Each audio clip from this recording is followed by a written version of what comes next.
As we roll onward from Vegas.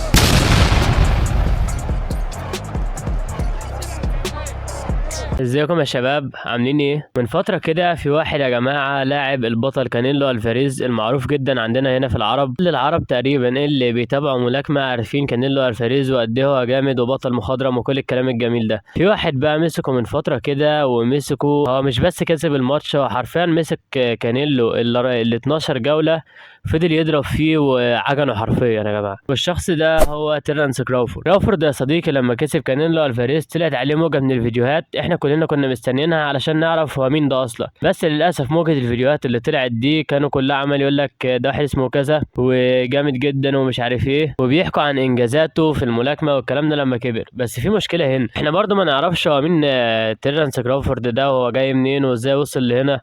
وهو يعني احنا ما نعرفش عنه حاجه حرفيا غير ان هو بطل وجامد ومش عارف ايه واشول وكل الكلام ده. وهنا بقى يجي دور انا يا صديقي، جيت احل المشكله. طبعا انا ما عملتش الفيديو عنه لما كان ترند عشان انا مش مهتم بالترند والكلام ده، او عادي علشان ما كنتش بعمل محتوى ساعتها يعني. بس المهم يا صديقي ان بجد في الفيديو ده هنعرف حاجات انت ما كنتش تعرفها اصلا، ولا في فيديو تقريبا انا شفته على اليوتيوب بيقول المعلومات دي عن تيرنس كراوفورد.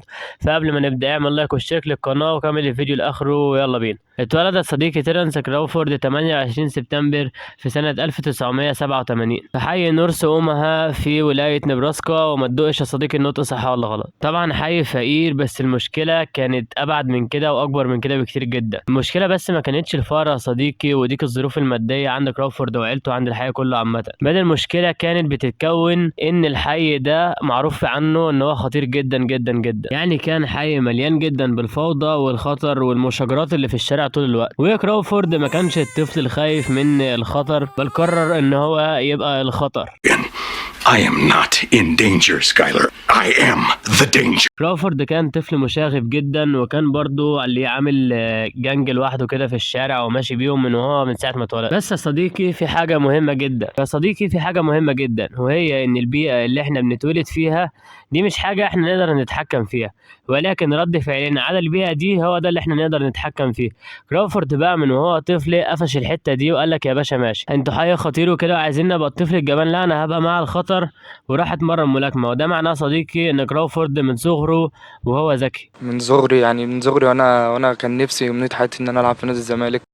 بدأ كراوفورد يا صديقي يتمرن الملاكمة تقريبا وهو في سن ال7 سنين. والدته كانت بتخاف عليه جدا من موضوع الملاكمة ده، بس كانت عارفة ان ده الحل الوحيد ودي الخطوة الصحيحة علشان ما يتأذيش من الناس اللي في الشارع واهل الحي الخطيرين جدا. والمدرب اللي علم كراوفورد على الملاكمة هو براين ماكلين، وكان الاب الروحي لكراوفورد حرفيا بعد ما كراوفورد فقد والده وهو في سن صغير جدا جدا جدا. وعدت ايام الطفل العنيف المشاغب اليتيم ده، وكانت الحاجة الوحيدة اللي بتمشي مع ايام هي ان مواظبته على التمرين. ومع مرور الايام زي ما قلنا يا صديقي دخل كراوفورد بالفعل ملاكمه الهواه، وعمل سجل جامد جدا هناك وهو 58 انتصار مقابل 12 هزيمه، وكسب ميداليه ذهبيه في بطوله العالم للهواه سنه 2005. طبعا دي كانت حاجه جامده جدا، السجل بتاعه جامد وبطوله ذهبيه في بطوله العالم للهواه. كان الهدف اول خطوه اللي جايه اللي كراوفورد كان عايزها جدا جدا جدا هي تمثيل امريكا في الاولمبياد. كان حلم كبير جدا بالنسبه لكراوفورد، وكانت هتبقى نقلة كبيرة جدا فعلا في مسيرته في الملاكمة. ولكن خسر كراوفورد في التصفيات الأمريكية قدام الملاكم سدام علي. طبعا كانت نقطة محبطة جدا جدا جدا في كارير تيرنس كراوفورد. ولكن هو قال لك برضو يعني ولكن أي حد مكانه يا صديقي كان ممكن يجيله إحباط أو كان ممكن يبطل ملاكمة أصلا، يقول لك خلاص أنا كبرت مش عارف إيه كل الكلام ده. ولكن كراوفورد يا صديقي قال لك يعني خلاص أنا مش همثل أمريكا وخسرته، خليهم يفرحوا بقى، تغور في داهية أمريكا، أنا أروح أنا أحترف مع نفسي. ودي تاني حاجة تدل إن كراوفورد من صغره هو ذكي. من صغري وانا كان نفسي امنية حياتي ان انا العب في نادي الزمالك. وكراوفورد يا صديقي من أول يوم في الاحتراف فيه وهو مميز جدا، عنده كاريزما كده على حلبة وذكي جدا تكتيكيا لدرجة إن هو بيمتعك وأنت تتفرج عليه كده، تحس يعني مجرد يعني متعة كبيرة جدا جدا بصراحة يا جماعة. أنا بحب أتفرج عليه عن نفسي. وحاجة تانية مميزة في تيرنس كراوفورد وهو ان هو بيقف ساوث بو، يعني بيقف اشول، ايده اليمين قدام وايده الشمال قدام، وبيعرف يبدل الوقفه العاديه لايده الشمال قدام ورجله الشمال قدام بارتياح كبير جدا، وبيبدل بينهم جوه الماتش وبين الجوله نفسها. وده يا صديقي حاجه صعبه ومميزه جدا جدا، وصعب ان انت تواجه واحد بيعمل كده، واللي بيلعب ملاكمة عارف معنى وصعوبة الكلام اللي انا بقوله ده. نرجع تاني لمسيرة كرافورد الاحترافية يا صديقي. احترف كرافورد يا صديقي سنة 2008، وكان اول تحدي كبير ليه بعد الاحتراف هو مباراة اللقب WBO ضد الملاكم ريكي بيريز، وبالفعل يكسب كرافورد اول تحدي على اللقب ليه في مسيرته الاحترافية. ده الكلام ده في 2014. وفي 2015 برضه كسب تاني حزام WBO تاني مرة على التوالي، بس في فئة اعلى من الحزام الاول اللي خده في 2014 ضد الملاكم صديقي توماس دولورم. وقدر كرافورد في 2017 ان هو يجمع جميع القاب الوزن الخفيف تبقى معاه هو بس، وده بعد ما خد حزام WBC بفوزه على فيكتور باستول، وخد حزامين WBA و IBF دفعة واحدة من الملاكم اندونجو. بعد ما فرض سيطرته كرافورد على كل الملاكمين وكل العالم في الوزن الخفيف، كان ممكن ان هو يكمل في نفس الفئة الوزنية اللي هي تعتبر منطقة راحته وجسمه متعود على الوزن ده من غير ما يتعب دماغه ولا جسمه ولا اي حاجة. بس كرافورد كان شايف الموضوع من حتة تانية تماما يا جماعة، بجد الشخصية دي لازم تتدرس. كرافورد فكر مع نفسه كده وقال لك يا باشا، طب هو انا لو طلعت فئة وزنية اعلى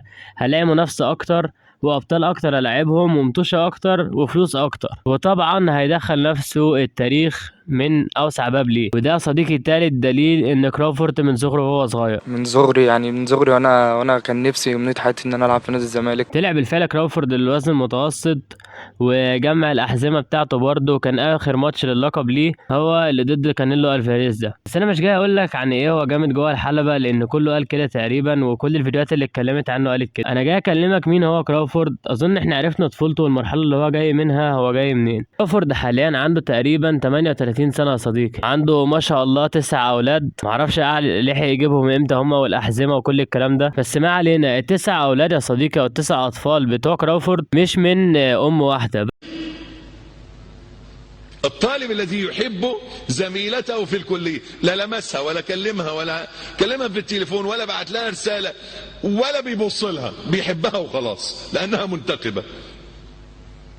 زنا، هذا زنا القلب. بس اغلبهم من زوجته الحاليه اللي هي ألاندرا. هو حياته وشخصيته بره الحلبة هاديه جدا جدا جدا وحياه بسيطه. هو رجل عائله، ان هو اهم حاجه عنده عيلته وعلاقته كويسه جدا جدا بكل اولاده، وبيتبرع يا صديقي كتير جدا للحي اللي هو اتولد فيه اللي هو حي نورث اومها. وده معناه صديقي ان كرافورد من صغره وازاي. لا بهزر يا صديقي بجد، ده معناه ان كرافورد ما نسيش اصله، ما نسيش هو جاي منين.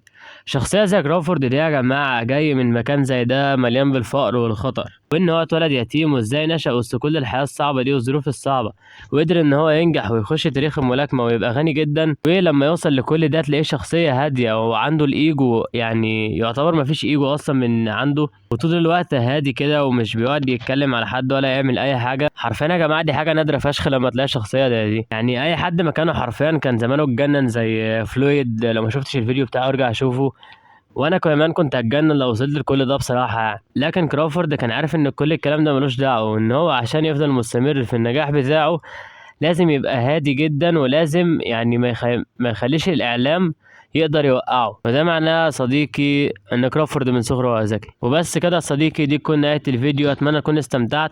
ما تنساش تشترك في القناه وتعمل لايك للفيديو وكل الكلام الجميل ده، واكتب لي برضه في التعليقات مين عايزني اتكلم عنه الحلقه اللي جايه ان شاء الله والفيديو اللي جاي. وبس كده، سلام.